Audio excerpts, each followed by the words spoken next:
kitab Nailur Raja ini adalah merupakan syarahnya. Kitab Safinatun Najah adalah karya dari Syekh Salim bin Abdullah bin Smir. Syekh Salim ini kelahiran Hadramut, besar di Hadramut, tapi meninggal ada di Jakarta. Adapun kitab Nailur Raja itu adalah karya seorang sayyid yang bernama Al-Habib Ahmad bin Umar Asy-Syatili.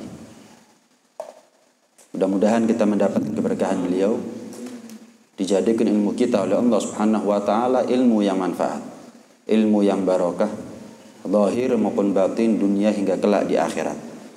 Amin ya rabbal alamin. Setelah kita bahas rukun Islam, rukun iman, maka beliau memulai pembahasan berikutnya.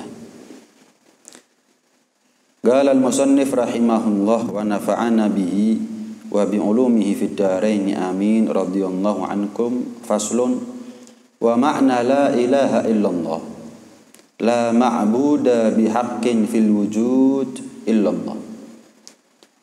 Maknanya la ilaha illallah, enggak ada Tuhan kecuali Allah. Apa sih maknanya?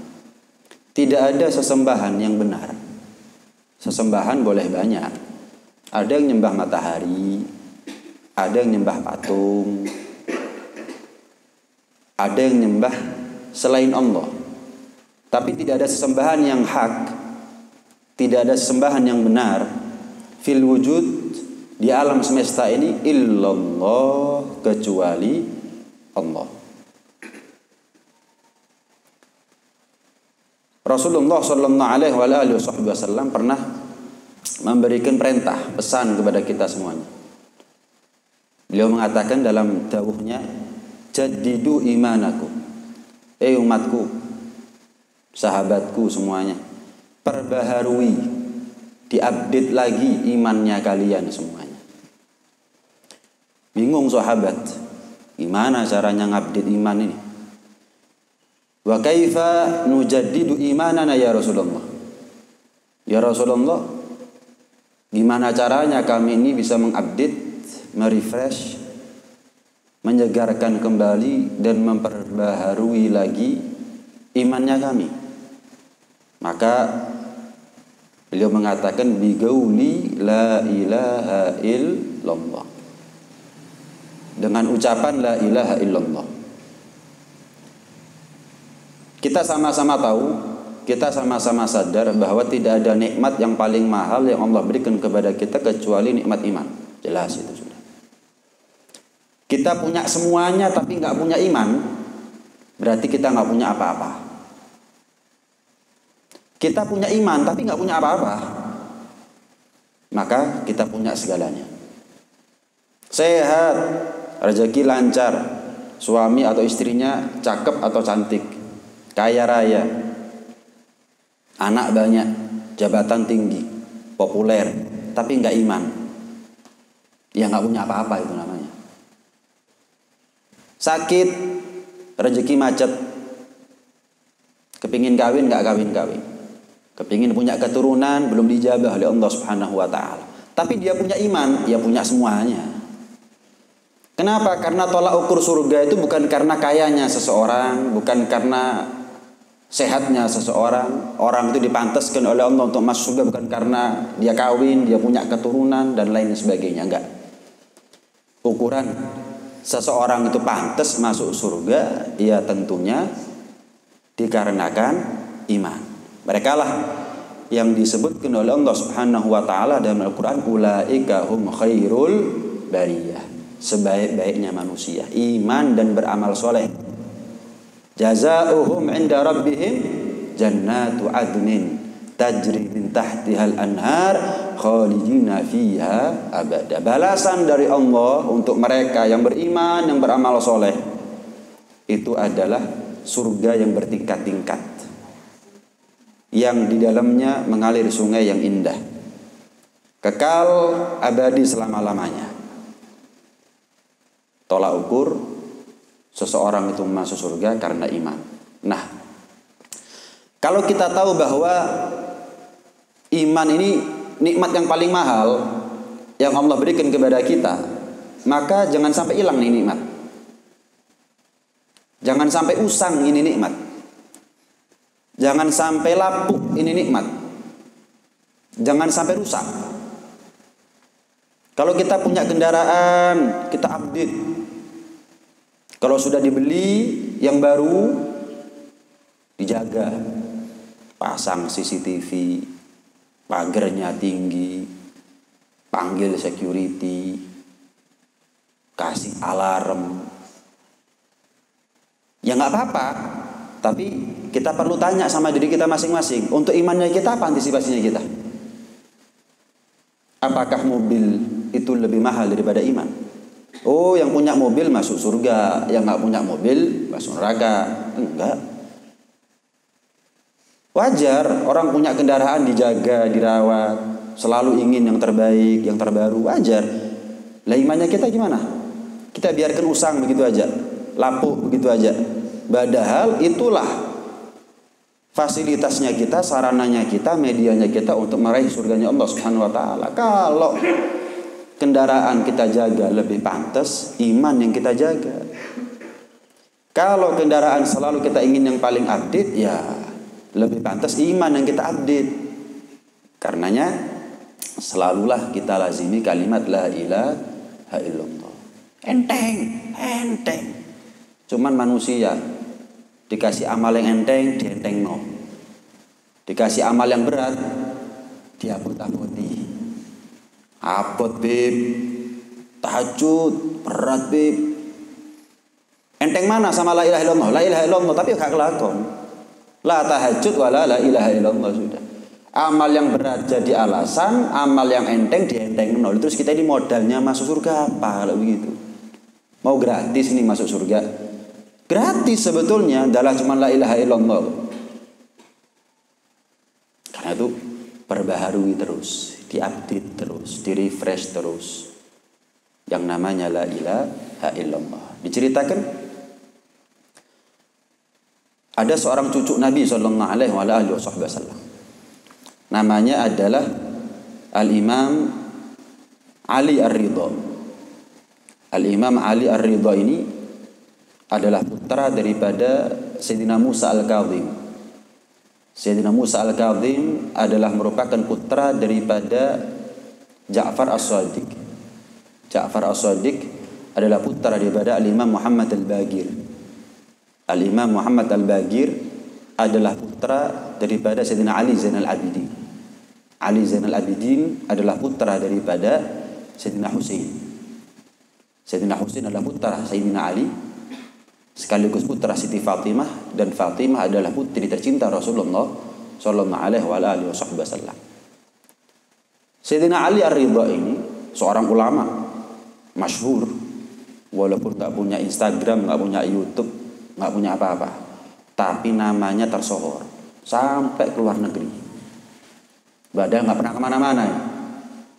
Sama seperti Habib Ali Al-Habsyi itu loh, pengarang kitab Maulid Simtud Duror, nggak pernah ke Indonesia, tapi daerah mana yang maulidnya nggak ada yang baca? Di Madura dibaca, di Lombok dibaca, di Bali dibaca, di Malang jangan tanya Maulid Habsyi. Di mana-mana orangnya nggak pernah ke sini. Bahkan hidup belum ada fotonya. Zaman itu masih belum ada foto. Orangnya nggak pernah kemana-mana. Tapi maulidnya dibaca di mana-mana. Sayyidina Ali Ar-Ridha bin Musa Al-Kadhim juga begitu, orang nggak pernah kemana-mana, tapi namanya tersohor. Sampai beliau pergi ke satu negeri. Tersiar kabar akan kedatangan beliau. Wah, heboh. Viral. Kayak Habib Umar kemarin itu loh. Kurang lebih seperti itu sudah. Wah, orang menyambut dengan gegap gembita nih Sayyidina Ali Ar-Ridha datang ke daerahnya mereka, negerinya mereka. Sampai diceritakan beliau Sayyidina Ali Ar-Ridha ini mengendarai keledai. Ya, bukan orang kaya, nggak punya kuda, nggak punya onta. Mahal, onta itu mahal, kuda itu mahal. Naiknya apa? Keledai. Naik keledai. Disambut beliau oleh khalayak ramai. Diceritakan mereka semuanya berapa totalnya? Ulamanya tok 20.000. Di zaman itu loh, belum ada YouTube, belum ada pamflet, belum ada brosur, cuman tersiar kabar ini cucu Nabi namanya Ali Ar-Ridha, seorang ulama, seorang yang soleh, wali min auliyaillah, datang ke negerinya kita. Ulamanya tok nyambut beliau sambil bawa penanya. Zaman itu 20.000 orang, belum yang awam. Maka beliau diminta untuk berhenti sebentar. Wahai Imam Ali, kami mohon Anda sudi untuk singgah sebentar. Orang banyak yang datang. Mereka cuma minta satu. Sampaikan kepada kami hadis dari ayahmu, ayahmu dari kakekmu, kakekmu dari ayahnya, terus bersambung sampai ke Rasulullah Sallallahu Alaihi Wasallam. Jadi bukan hanya bersanad, tapi hadisnya silsilah zahabiyah, rantai emas. Kenapa? Dari cucu Nabi sampai ke nabinya. Dari cucu Nabi sampai ke nabinya. Maka duduk Sayyidina Ali, turun dari keledainya di hadapan orang, beliau menyebutkan sanad hadisnya. Saya mendengar ayahku, yaitu Musa Al-Kadhim. Musa Al-Kadhim mendengar dari ayahnya, yaitu Ja'far As-Shadiq. Ja'far As-Shadiq mendengar daripada ayahnya, yaitu Muhammad Al-Baqir. Muhammad Al-Baqir mendengar dari ayahnya, yaitu Ali Zainal Abidin. Ali Zainal Abidin mendengar daripada ayahnya, yaitu Husain. Husain mendengar dari ayahnya, yaitu Ali. Ali mendengar daripada mertuanya, Habibuna al-A'zam, Muhammad Rasulullah sallallahu alaihi wasallam. Rasulullah mendengar daripada Jibril. Jibril mendengar daripada Mikail. Mikail mendengar dari Allah Subhanahu wa taala. Bayangkan. Sanad hadisnya luar biasa. Maka Allah mengatakan dalam hadits qudsinya, Allah berfirman, la ilaha illallah hisni. Kalimat la ilaha illallah itu adalah bentengku. Faman qalaha dakhala hisni. Siapa orang yang mengucapkan kalimat la ilaha illallah telah masuk ke dalam bentengku. Wa man dakhala hisni amina min adzabi. Dan siapa orang yang mengucapkan kalimat la ilaha illallah masuk ke dalam bentengku, maka siapa orang yang masuk ke bentengku berarti dia aman dari azabku dunia maupun akhirat. Dunia maupun akhirat, terhindar dari bala dunia, terhindar dari bala akhirat. Makanya Al-Habib Ahmad bin Muhammad Al-Muhdar mengatakan kalimat la ilaha illallah junnah ajilah, benteng dunia sebelum benteng akhirat. Perbanyak kalimat la ilaha illallah. Enteng, ringan, tapi manfaatnya besar. Manfaatnya gede. Jangan dilupakan. Gini loh, kita hadir pengajian ini, harapannya adalah amalnya kita antara sebelum dengan setelah itu berbeda. Ada perubahan. Jangan sampai kita hadir, amalnya kita sama setelah bubar ini pengajian. Oh, kemarin-kemarin kita lupa untuk mengucap la ilaha illallah. Sekarang mulai dikit-dikit ngerti betapa besarnya keutamaan kalimat la ilaha illallah. Pulang nggak lupa lagi sudah. Minimal misalnya, minimal setiap hari kita baca 10 kayak 25 kali kayak. Enteng kok. Insya Allah temannya kita rokoknya belum khatam, belum habis. Kita sudah khatam berapa kali? Kita ini kalau nganggur apa zikir? Enggak. Kalau nganggur ngopi rokokan. Saya nggak bahas hukumnya, cuman mana yang lebih pantas? Waduh, nggak bisa tidur, mata melek. Mesti kita ini kalau sudah begitu, nang dia main kemana ya? Kafe mana ya?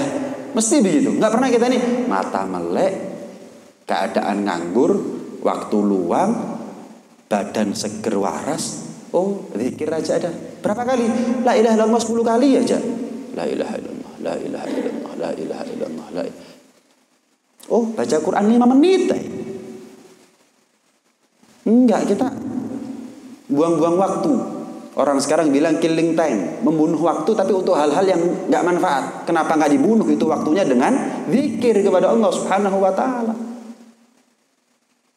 Kadang-kadang nggak bisa ngantuk, nggak bisa tidur, keluar malah nggak tidur belas sampai subuh. Mungkin kalau kita zikir 10 menit, baca Quran 10 menit, ngantuk, tidur, nggak apa-apa. Tapi amalan terakhirnya kita adalah zikir, baca Quran, istirahat. Daripada kita ini keluar dari rumah nggak jelas kemana, nggak jelas ketemu siapa, terus sudah tidur akhirnya sampai subuh. Ya, eman badannya kita habis untuk kesia-siaan, habis untuk sesuatu yang tidak bermanfaat. Nah, Al-Imam Al-Haddad dalam kitabnya Tathbitul Fuad itu beliau mengatakan Allah Subhanahu wa taala itu punya tiang yang berwarna merah. Cuman tidak nampak secara kasat mata. Yang mana tiang ini ujung yang paling atas nyundul arsy, dan ujung tiang tersebut yang paling bawah berada di atas punggungnya ikan yang berada di dasar lautan. Kan lautan yang paling dalam itu sampai sekarang belum pernah dijamah oleh mata manusia. Alat secanggih apapun belum bisa sampai ke situ. Jelas ini ya? Ada di dasar lautan. Saya lupa dasar lautan mana yang paling dalam itu. Tapi bisa dicari di Google, di YouTube bisa ketemu itu. Dasar lautan yang paling dalam itu sekian ribu kilometer jaraknya. Hasil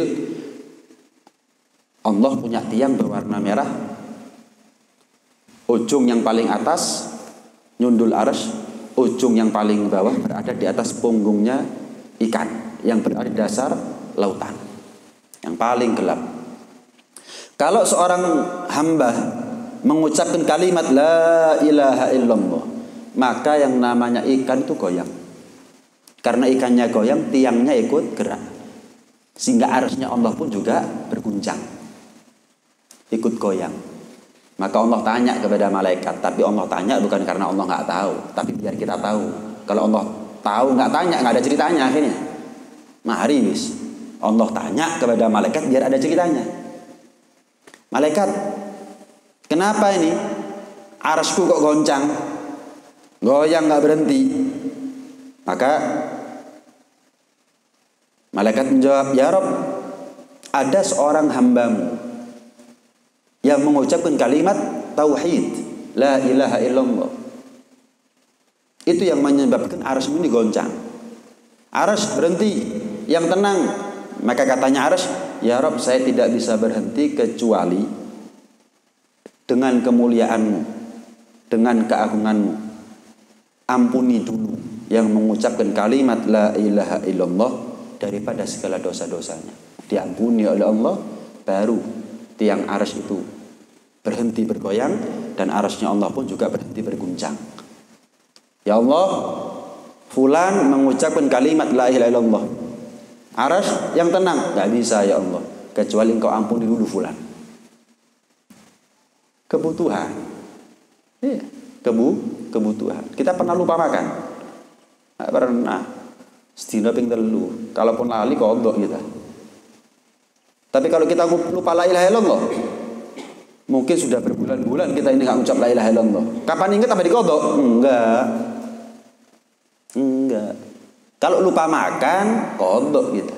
Itu pun nggak setiap hari. Tapi kalau lupa la ilaha illallah, nggak tahu terakhir kita ucap la ilaha illallah kapan?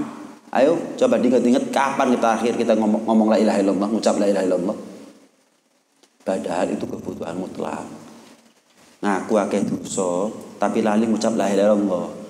Ngaku lapar tapi nggak makan, kan aneh. Ngaku ngantuk tapi nggak tidur, kan aneh. Ngaku banyak dosa tapi nggak ngucap la ilaha illallah, itu kan aneh. Lapar pasti makan kita, ngantuk pasti tidur kita. Ngaku banyak dosa, lah mana la ilaha illallahnya? Makannya kelakon, tidurnya kelakon, la ilaha illallahnya nggak kelakon. Padahal ya, kita lebih butuh kepada la ilaha illallah daripada makan, daripada istirahat. Makan, istirahat, istiqomah. Kita alokasikan waktunya. Pagi, siang, malam. Istirahat minimal sekian jam. Tapi untuk la ilaha illallah pernah kita alokasikan waktu. Saya pokoknya setiap subuh saya baca la ilaha illallah 10 kali. Nggak pernah, padahal makan lebih lama daripada mengucap la ilaha illallah. Tidur berjam-jam, la ilaha illallah berapa detik? Kalau cuma 10 kali aja. Itulah kita, manusia ini tidak memprioritaskan apa yang patut untuk diprioritaskan. Memprioritaskan apa yang tidak selayaknya diprioritaskan dan melupakan apa yang prioritas. Itulah manusia. Mau sampai kapan? Lah kita hadir pengajian hari ini. Kalau di luar mereka memprioritaskan apa yang tidak prioritas dan menomorduakan, melupakan apa yang prioritas, ya namanya mereka nggak hadir pengajian, jadi nggak dapat alarm, peringatan. Apa yang lupa jadi ingat, apa yang nggak tahu jadi tahu. Rodok wajar lah. Sekarang kita ingat, sekarang kita tahu. Nanti bubar majelis ya panjat. Jangan hadirin. Sebagai bentuk tanggung jawab kita kepada Allah atas nikmat bagaimana Allah dudukkan kita di malam hari ini, mulai ujung rambut sampai ujung kaki dicatat taat oleh Allah Subhanahu wa taala. Matanya taat, telinganya taat, mulutnya taat. Ayo, ini nikmat. Harus dipertanggungjawabkan. Dengan cara apa? Termasuk salah satunya adalah ngamalkan ilmu agamanya Allah Subhanahu wa taala. Naam. Sebagian sahabat itu beliau mengatakan, barang siapa yang mengucapkan kalimat la ilaha illallah kemudian dipanjangkan atau dilantangkan suaranya. Bukan la ilaha illallah, bukan. La ilaha illallah. Barang siapa yang membaca la ilaha illallah dan dilantangkan, dipanjangkan bacaannya dalam rangka memuliakan kalimat tersebut, kalimatut tauhid, ketahuilah Allah ampuni dia dari 4.000 macam dosa. Banyak apa sedikit ini? Banyak. Sampai dikatakan, lah kalau dosanya nggak sampai 4.000, para nabi nggak punya dosa sama sekali. Walinya Allah, orang soleh, ada kemungkinan mereka punya dosa, tapi mungkin nggak sampai 4.000. Gimana? Maka lebihnya Allah berikan kepada keluarga dan tetangganya. Yang ngucap siapa, yang dapat ampunan siapa? Lah kalau orang lain dapat manfaat dari amalnya kita, apalagi kita pelakunya. Kalau orang lain dapat ampunan, padahal yang mengamalkan itu adalah kita, apalagi kita. Apalagi kita. News, nggak ada alasan dah buat kita mulai sekarang absen daripada baca la ilaha illallah setiap hari. Sesuaikan dengan kemampuan, tapi berapa kalinya sesuaikan dengan kemampuan. Pokoknya jenengan kapan nganggur, gak lapo-lapo, nyetir misalkan, kan zikir itu kan selain hati fasilitasnya adalah mulut. Kita kalau nyetir misalkan ya, kan nganggur mulutnya kita. Ingat la ilaha illallah kayak istighfar kayak sholawat kayak ngepel, nyapu, kora-kora, kan nggak pakai mulut itu semuanya. Jangan lupa la ilaha illallah, la ilaha illallah, la ilaha illallah. Orang dulu nimang bayi itu zikir. Orang dulu nimang bayi zikir. Kalau sekarang kadang-kadang lagu-lagu yang nggak jelas, yang nggak ada maknanya begitu, nggak ada artinya. Bukan salah, tapi yang mana yang prioritas buat kita? Yang mana yang manfaat untuk telinga dan hatinya, telinga dan batin dan jiwanya anaknya kita. Ketahuilah apapun yang kita kerjakan, kalau kita menyertakan keagungan namanya Allah, pasti kita berada dalam penjagaan dan perlindungannya Allah Subhanahu wa taala. Apa yang kita lakukan berkah.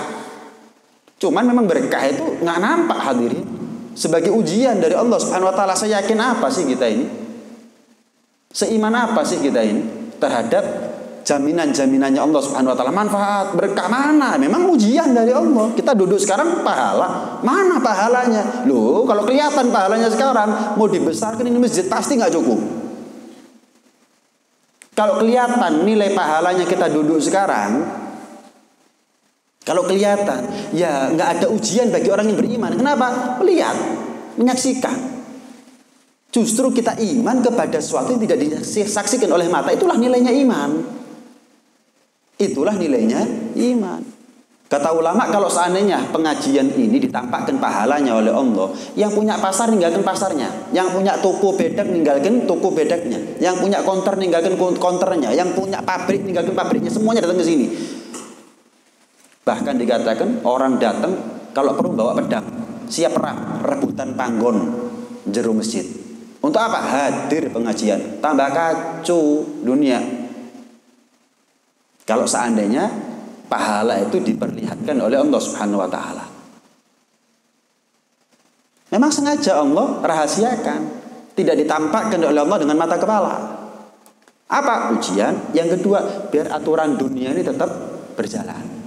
Yang di pasar tetap di pasar, yang di pabrik tetap di pabrik, yang di sawah tetap di sawah. Ya, biar adapun mereka yang diarahkan oleh Allah, memang mereka adalah orang yang dipilih oleh Allah Subhanahu wa taala. Memang orang yang dipilih. Makanya saya katakan ini adalah nikmat.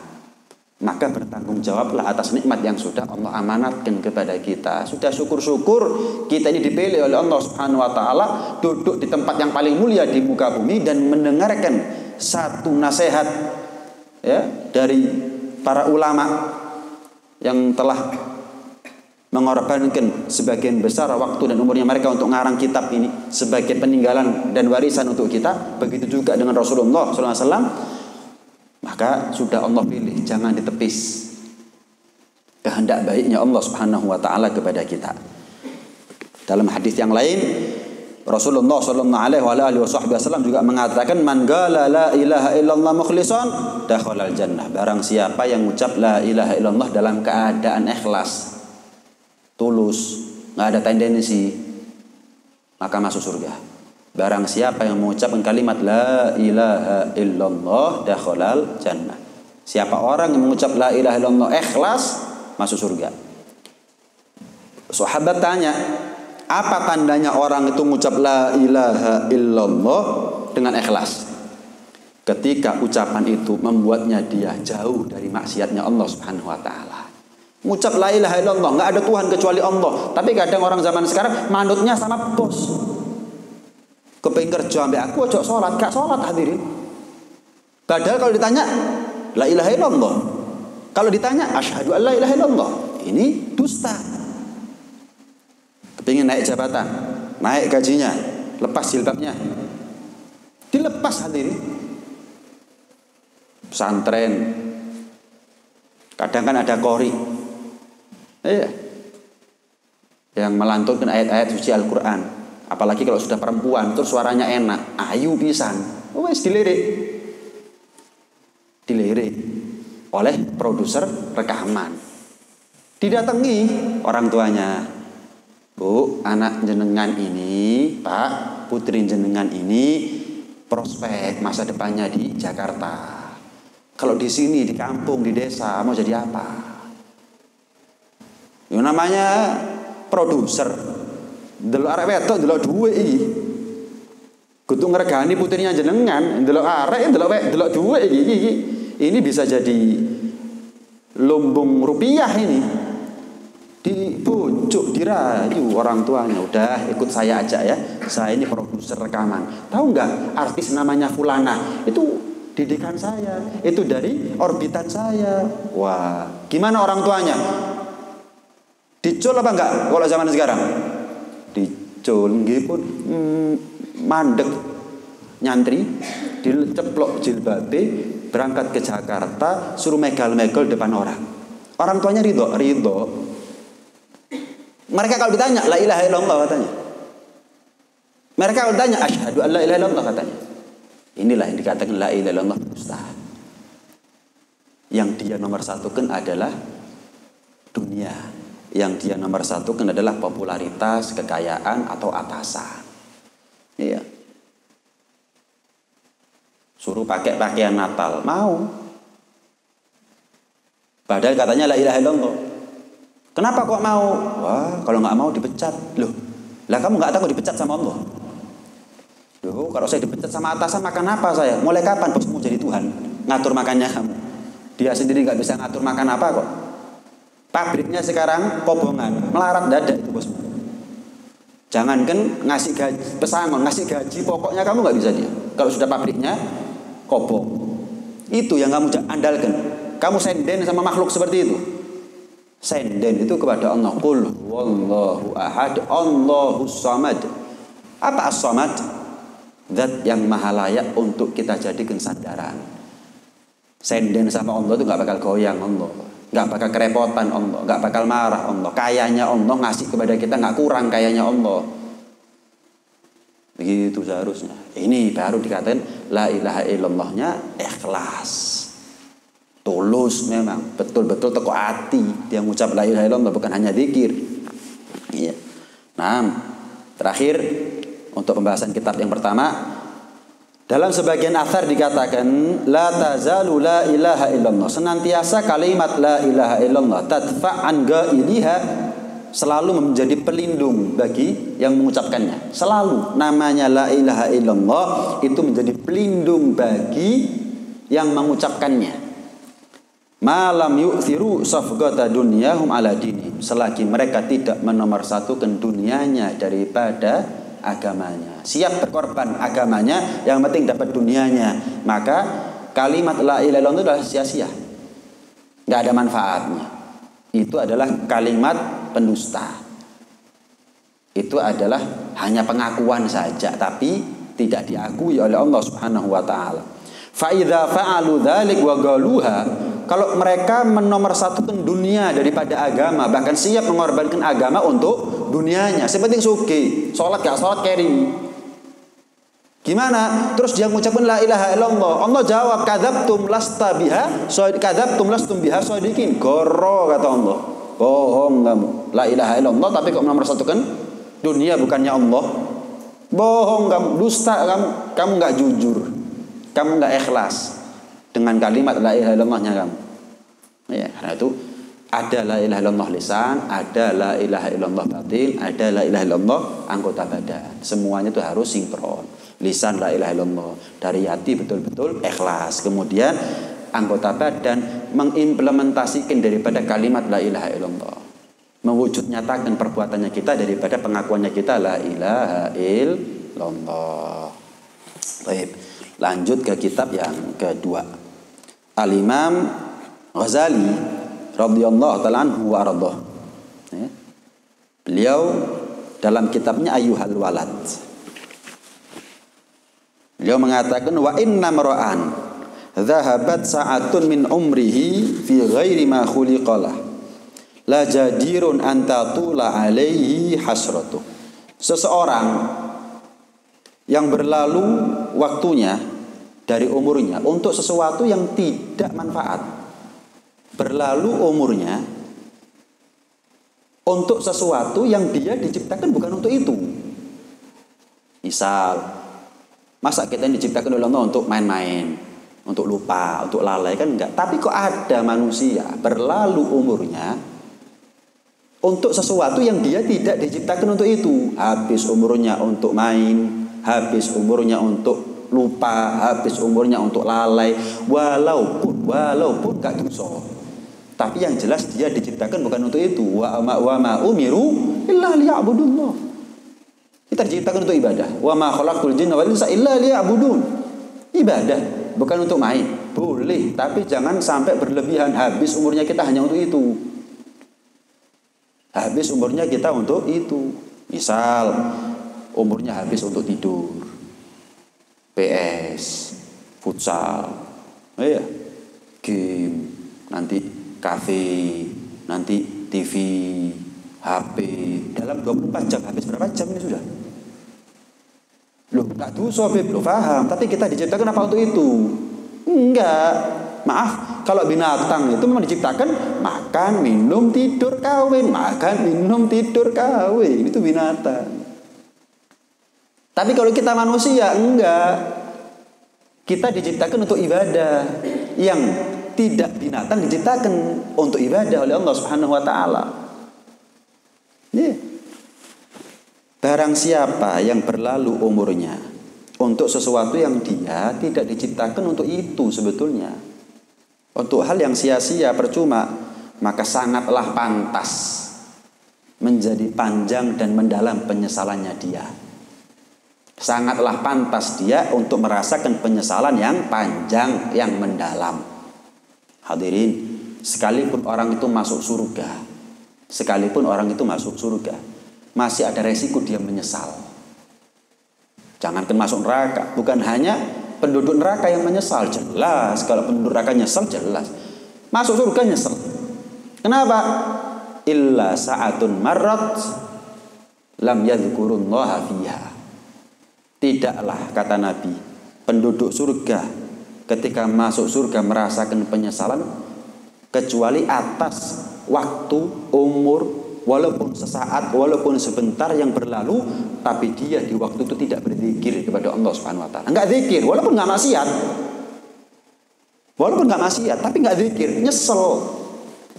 Orang yang lupa kepada Allah di dunia, walaupun lupanya tidak mengandung dosa, kemaksiatan, itu sama seperti nabung penyesalan nanti ada di akhirat. Semakin lama dia lupa, 2 jam, ya otomatis penyesalannya dia semakin panjang dan mendalam nanti di surga. 5 jam, lebih lama lagi, lebih panjang lagi. Walaupun nggak dosa, kalau dosa bukan menyesal di surga, nyesalnya sudah di neraka. Jelas ini ya. Sampai dikatakan oleh ulama, diibaratkan umurnya kita ini dalam sehari 24 jam. Maka nanti di akhirat akan dirupakan seperti lemari. Ada 24 lemari. Hidupnya kita ini kalau nggak taat, maksiat, mubah. Ya nggak taat, ya nggak maksiat.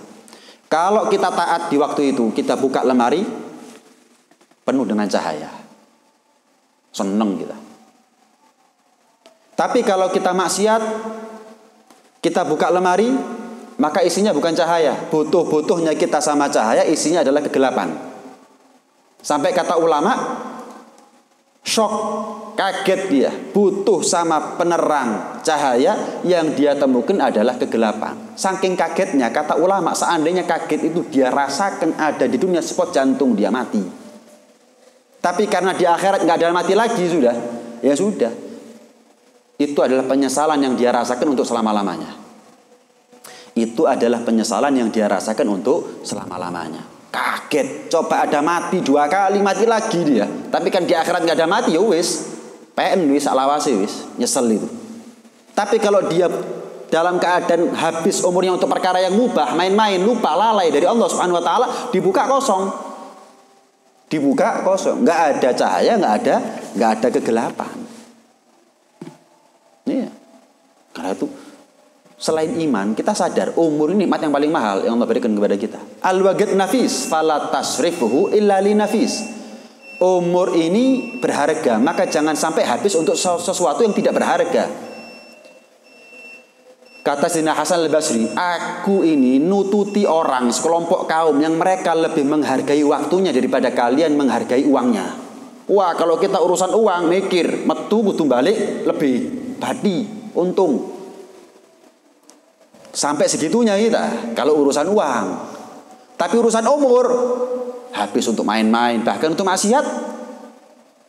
Ada di sini yang mau pok, ulak sewu, didol sewu. Ada. Metu sewu ya pacarannya balik 10.000 lah iso. Tapi umurnya kita jangan pok, rugi lo mau kita ini.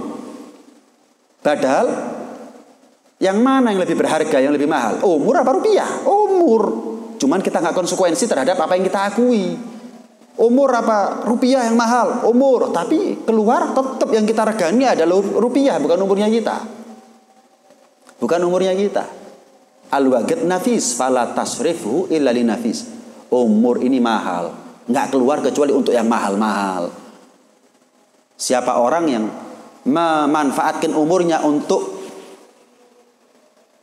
sesuatu yang mubah, lupa, lalai, apalagi maksiat, ya berarti dia sudah menyalahgunakan sesuatu yang mahal untuk barang murahan. Jelas ruginya. Ad-dunya sa'ah faj'alha ta'ah. Kata Imam Syafi'i, dunia ini sesaat, sebentar, habiskan untuk taat. Dunia ini sesaat, gunakan untuk taat. Sedilut. Kita merasakan kalau dunia ini sebentar kok. Kapan tahun baru? Sekarang sudah masuk bulan Agustus. Ayo. 4 bulan lagi tahun baru lagi sudah. Baru tinggal Ramadan. Tinggal berapa bulan lagi Ramadan lagi kita sudah. Agustusan tahun lalu kita masih ingat dalam memori kita apa yang kita lakukan. Sekarang wis mari Agustus. Subhanallah. Iya. Jelas nih ya. Kalau tahun lalu mungkin Agustusan Farel yang viral ya. Sekarang Putri Aryani gak kroso, baru gak kroso setahun. Waktu nonton di TV upacara di Istana Negara itu, loh tahun lalu lah Farel kan. Sampai penasarannya saya demikian cepat tak muter. Iya Farel sini. Ya Allah setahun nih ceritanya. Viralnya lagu itu belum hilang, ini setahun bisa. Subhanallah. Ini kan gambaran saja. Ini gambaran saja. Memang kita rasakan bahwa dunia ini sebentar memang. Tapi kita ini merasa dunia ini sebentar tapi bualan tok. Cuman omong kosong. Gak kroso ya, gak kroso. Tapi pancet aja kelakuan. Erul gak kroso. Bakal mati, mbu meneh mbu mben. Tapi tetap apa yang dia lakukan. Iya. Dikatakan waktu itu seperti pedang. Kalau tidak kamu patahkan itu pedang, maka pedang itu akan menjadi bumerang buat kamu. Waktu kalau tidak kita manfaatkan untuk taat, pasti waktu akan menyeret kita untuk maksiat. Dan itu kenyataan. Jelas ya? Waktu kalau tidak kita patahkan, maka cepat atau lambat kita yang akan ditebas oleh pedang itu sendiri. Umur itu sendiri. Bunuh yang namanya waktu itu. Sebelum waktu yang membunuh kamu. Dengan apa? Ya dengan taat. Masa bunuh waktu dengan main-main? Yaitu namanya kita dibunuh oleh waktu, bukan membunuh waktu. Dengan taat. Dengan taat. Karena itu ayo. Ya, 2 oleh-olehnya kita. Ngeregani waktu. Salah satunya dengan banyak berzikir. Salah satu zikirnya adalah la ilaha illallah. Mudah-mudahan jadi ilmu yang manfaat, ilmu yang barokah, zahir batin dunia akhirat. Mudah-mudahan dibarengi dengan taufik hidayah sehingga ilmu ini menjadi ilmu yang mudah untuk kita amalkan. Amin Allahumma amin. Amin ya rabbal alamin. Rabbana anfa'na bima 'allamtana, rabbi 'allimna alladhi yanfa'una, rabbi faqihna wa faqih ahlana wa qarabatin lana fi dinina mahal kutri untha wa dzakar, rabbi wafiqna wa fiqhum lima tartadi qawlan wa fi'lan karama wa razqil kull